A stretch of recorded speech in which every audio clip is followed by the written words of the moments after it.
Today we'll solve systems of linear equations using matrix. So as you know, you can solve systems of linear equations using a graph, or the method of substitution, or the method of elimination.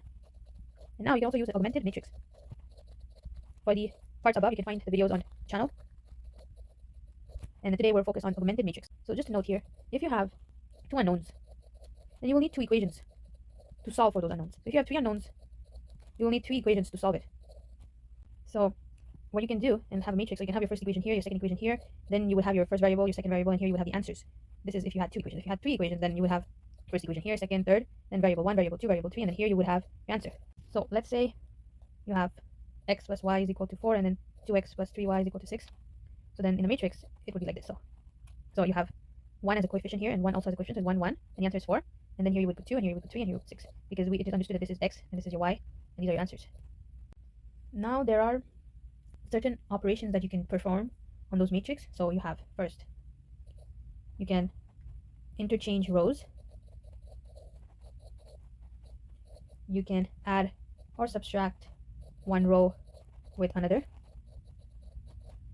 you could multiply or divide a row by a number. Then the possibilities of solutions, you can have one, you can have no solution,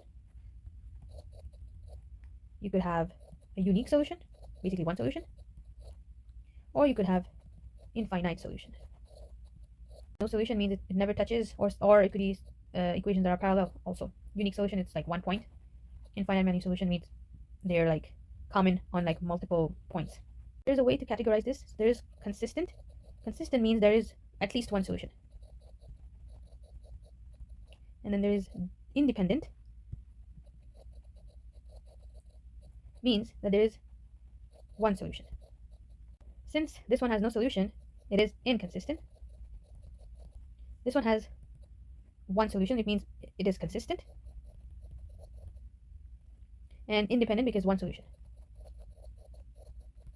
Then for the infinite solution, does it have at least one solution? Yes, so it is consistent. But it's more than one, so it's not one. So it means it's dependent. When you have no solution, and you're in an augmented matrix, you will just realize that it's impossible. Like the result doesn't make sense. So that's where there's no solution. When it's a unique solution, you will have 1 in diagonal. It's going to be in cross. So let's say you have a 3 by 3. So it's going to be 1, 1, 1 in diagonal, and everywhere it's going to be 0. That is when you know that you have a unique solution. Then when you have infinite solutions, then you will have rows of zeros.